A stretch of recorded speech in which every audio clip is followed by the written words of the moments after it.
560 Weather Center forecast. Touch of morning rain. Otherwise, we'll have cloudy and very windy conditions. High 42. Clearing, winds subsiding, and a low of 31. 38 right now. Next news at 8. Chicago's Morning Answer continues next on AM 560. The Answer. From the Matrix Home Solutions studios, this is Chicago's Morning Answer on AM 560, The Answer. Listen to AM 560, The Answer, online at 560theanswer.com, on the AM 560 mobile app, on your Alexa-powered smart speaker, on TuneIn, iHeart, and radio.com. Only the biggest stories, only the biggest guests, and only the biggest opinions. This is AM 560, The Answer.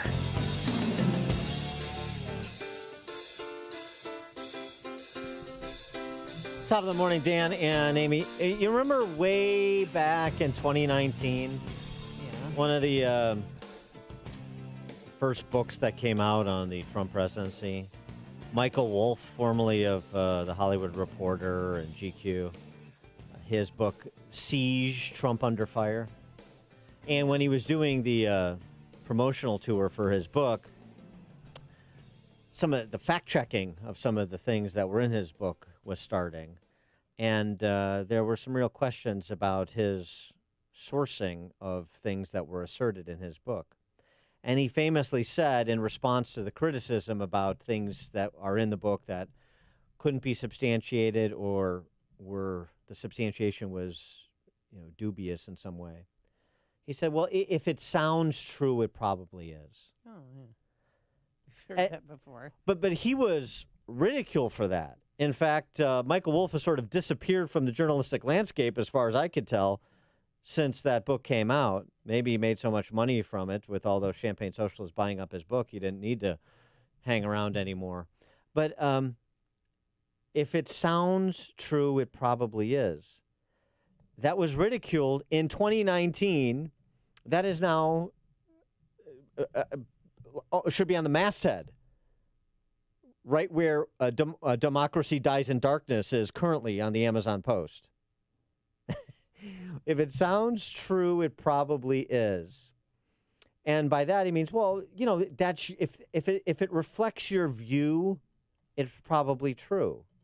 And so that was the standard that the Washington Post used to cover President Trump and the whole find the fraud, according to anonymous sources, that made its way into the arguments of the House impeachment managers during House impeachment, impeachment House and Senate 2.0. Of course, it wasn't true because of what we talked about earlier this week, the audio file that was recovered by the investigator in question here. Trump never told that person to find the fraud. Didn't say anything of the sort. In point of fact, what he said runs counter to the impression you're left with if he had said find the fraud. Is there a mea culpa? No. And it's not limited to Trump. And the examples are concurrent. Ryan T. Anderson is president of the Ethics and Public Policy Center, who wrote the book When Harry Became Sally, that has been delisted from Amazon. We talked to him about that a couple of weeks ago. A Washington Post reporter manufactured a quote that Ryan T. Anderson said, LGBT equality is akin to what gave us the Holocaust. And that reporter, Michelle Borstein, continues to justify her characterization of Ryan T. Anderson's views in a quote that he never offered. He tweeted out yesterday, WAPO reporter continues to justify manufacturing a quote that in no way resembles my views, but by claiming it was so clear she didn't even bother asking me. And that's what Michelle Borstein tweeted out. I would have asked if I felt it wasn't clear. What's not clear in that video? He says his view of LGBT people and marriage explicitly there and in multiple op-eds. Well, no, his view is very clear. He believes in, does not support marriage redefinition and does not support men identifying as women and women identifying as men for the purposes of the conference of special rights and privileges. That's clear. But he never made that Holocaust comparison, and she won't recant. She just made up a quote. I would have asked him if I thought his views were unclear, so I just described my view of him to him. Well, Journalism. that's fraudulent. That's not journalism. That's character assassination. Defamation of character. For more on all this, we're pleased to be joined by Mark Hemmingway, senior writer at RealClearInvestigations.com and book editor at The Federalist, thefederalist.com. Mark, thanks for joining us. Appreciate it. Hey, glad to be back on the show. If it sounds true, it probably is. Go with it. Yeah, I'm afraid that passes for what a lot of modern journalism is these days. I mean, you went through the facts a little bit about the Washington Post, quote where they recently, retracted a bit, but you didn't really begin to touch on what really happened. And so I'm just going to go through the sequence of events here for people so they understand. So the Washington Post took quotes from the office of the Georgia Secretary of State's office. In fact, it was the Deputy Secretary of State, Jordan Fuchs, gave these quotes to a Washington Post reporter about a phone call Trump made to Georgia's chief elections investigator. Now, the Deputy Secretary of State was not on the phone call where they got these quotes. They had a conversation with the person on the phone call and then relayed what they were told to the Washington Post reporter. So you have secondhand it was a secondhand report of what was said on the phone call given to a Washington Post reporter. On top of that, the Secretary of State in Georgia was feuding publicly with Donald Trump. I mean, they were at each other's throats, and this was acknowledged in the original story. So you have secondhand quotes from the office of a political enemy of Donald Trump. Then the Washington Post gets these, what are supposed to be quotes directly from the president's mouth. They from a secondhand source. They can't confirm them with additional sourcing. Then they still run with these quotes. They use these quotes in a news story in the Washington Post as a basis for saying the president potentially committed a crime. Then these quotes get used in the impeachment proceeding multiple times. There is absolutely no universe, and let me tell you, someone has a journalism degree, there's no universe where that circumstance means that story should have been published. Secondhand quotes about the sitting president of the United States from a political enemy with no independent confirmation, and that's what the Washington Post ran with. But what's the consequence? The consequence is shrug our shoulders. All right, we retract it. All right, moving on. They didn't even run a retraction, really. They just ran a lengthy correction at the top of the story. I mean, it's appalling. It's 2 months later after the fact, after perceptions have hardened, we've had impeachment, all these other things have happened. I mean, basically that story was key to a lot of the post-election narrative that was happening at the time. And again, whether they run a correction or not is irrelevant to the fact that the story never should have run, ever, under any circumstances. There's no ethical justification for running that story. It runs counter to everything you would ever be taught in journalism school, and I just don't understand how they continue to expect to do this and expect people to believe them. I mean, it's gone way beyond mere bias here. We're dealing with a situation here where I think a lot of people are just viewing this as straight up information warfare. And there's no other explanation really for what's going on. Whether this reporter meant to do this or whether the incentives behind the scenes were all aligned to push her to do this, it doesn't change the fact that clearly this was more about attacking Trump than it was about, telling the truth. So you don't think any heads are going to roll because of this? Oh, I'd be shocked. I mean, here's the thing. This came at the tail end of a Trump presidency where about every month a story that was anonymously sourced was blowing up in the faces of, a major news organization. I mean, this happened over and over and over again during the Trump presidency because they were so desperate to go after Trump that all of a sudden, the media industry before Trump came along had been getting a little looser about certain rules. But when Trump came along, anonymous sourcing became the news. And that's another part of what's happening here is on top of the Washington Post getting this story badly wrong, NBC, ABC, PBS, CNN, a couple of other, bunch of different other news outlets, after the Washington Post ran this story, a bunch of major news organizations actually, quote unquote, confirmed the Washington Post anonymous sources and these quotes. But they didn't confirm anything. Clearly, they were all talking to the same person in the Deputy Secretary of State's office, granting that person anonymity, and they were then, creating the impression that this was, the truth because a whole bunch of people had confirmed it. When the reality is they were all being played by a political operation.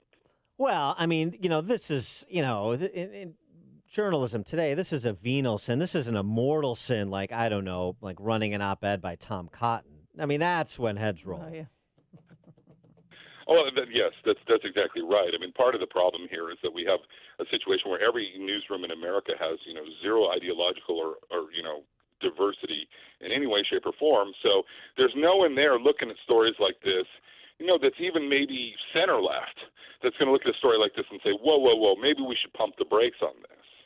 It's more, the more exciting it is, great. The more that, you rush it to the front page. Well, Trump right. sells newspapers. Well, I mean, people, it's clickbait. Well, I mean, I would say, look, maybe I shouldn't run this, but then, one of the deans of the D.C. Press Corps, David Remnick, said, hey, this is a new paradigm for the press corps in the era of Trump. We're advocates now. We're not journalists. There's definitely a lot of that what's going on here. The economic business model behind a lot of journalism that existed for years, it was already crumbling thanks to the internet, but it certainly accelerated to a degree in the last, decade, where when Trump came along, a lot of these newspapers all of a sudden were getting, support from, holding the government accountable from this, excitable base of left-wing subscribers. And as a result, the papers have explicitly started catering toward a left, an even further left-wing base than they already have. So, news organizations like the Washington Post and the New York Times, where they were always left, but they understood that their brand, was contingent upon retaining this perception of objectivity, all of a sudden they're like, no, we're just going to, subscriptions are way up and we know who's subscribing, so we're going to give them the news that they want to read rather than the news as it is. Right. So it's the creative writing on the one hand, and then it's bearing things that are inconvenient truths, to borrow a phrase from the great Al Gore, on the other hand. So, for example, if you raise any questions about anything that transpired in 2020, about the election, you're perpetrating the big lie. And so I'm loath to raise this development in Michigan, but in Michigan, and this I assume will not be reported widely, Michigan Court of Claims Chief Judge Christopher Murray ruled that the Democrat Secretary of State of Michigan, Jocelyn Benson, broke the state's Administrative Procedures Act when she issued guidance regarding how absentee ballots were to be evaluated, and this was particularly with respect to signature matching. She broke state law when she issued guidance regarding how absentee ballots were to be evaluated. But if you question how absentee ballots were evaluated or anything else related to 2020 in any of the states that matter, then, you're just a crackpot and a conspiracy theorist. Well, yeah, that was one area where certainly the media just, went completely down this, ideologically blinkered rabbit hole. I mean, there are all manner of things that were done with regard to election rules that, as you point out, were both, dodgy and considered completely taboo to question by the media.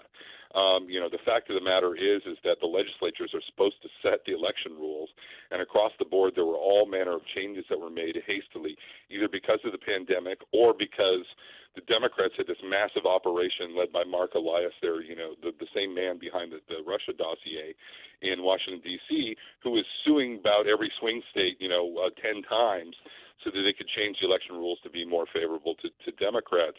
And almost never did any of those changes be, processed through the legislature. I mean, it was always the government using these lawsuits or, getting pressure from left-wing activists, whether it was, some elections board or whether it was the governor unilaterally acting to just go ahead and change the rules. Now, once upon a time, again, as these things were happening, they would have been a story. But instead, not only were they not a story, whenever there were obvious problems and irregularities, you saw all sorts of insane pushback. There was I don't know if you recall, during, right around the time of the Iowa caucuses last year, there was a situation where a conservative group called Judicial Watch put out a press release pointing out that 8 counties in Iowa had more voter registrations on file than they had eligible voters living in the county. And the pushback from fact checkers and other people was just absolutely insane, But the reality is that we know this is a problem across the United States, where states don't clean their voter rolls, and so they end up with, with an excess number of voter registrations, because like 10% of Americans move every year.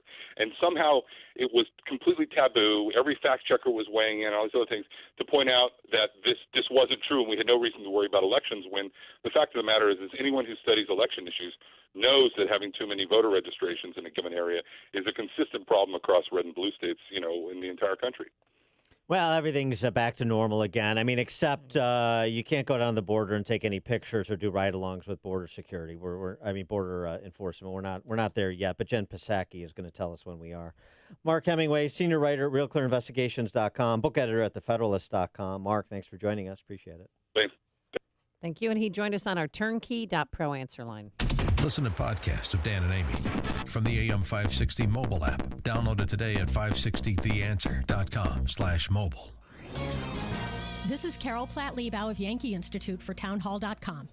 Just 4 years after 9/11, Senator Dick Durbin took to the floor of the U.S. Senate and compared U.S. soldiers to Nazis and communists and the Pol Pot regime. The military's response? Dignified silence. What a difference 16 years makes. Fox News commentator Tucker Carlson recently critiqued new military policies, including flight suits for pregnant women. This prompted outraged tweets from uniformed soldiers, including the Sergeant Major of the Army, the commander of Fort Hood, and an official U.S. Marines account. Our military should focus on keeping America safe, not bickering with a commentator. We have a proud history of a military that retains widespread respect by refusing to play politics. We should keep that standard. Our servicemen and women ought to keep one thing in their sights: America's enemies. Their job is to defend us and our rights, including the right to speak freely, even when some soldiers may disagree. All right. Do it every morning about this time. That's take Balance of Nature. Why? Well, I want a strong, healthy immune system. That's why I take it. Doctors who have been on this show said get enough sleep, exercise, and eat a well-balanced diet, which definitely we are not doing on our own. In fact, the founder and creator of Balance of Nature, Dr. Howard, out of St. George, Utah there, says that 70% of the produce we buy ends up in the garbage. So instead of throwing that money away, use it toward Balance of Nature. Here's what you do. Call this number, 800-246-8751. That's 800-246-8751. Use discount code Chicago. Free shipping and 35% off your first preferred order of fruits and veggies.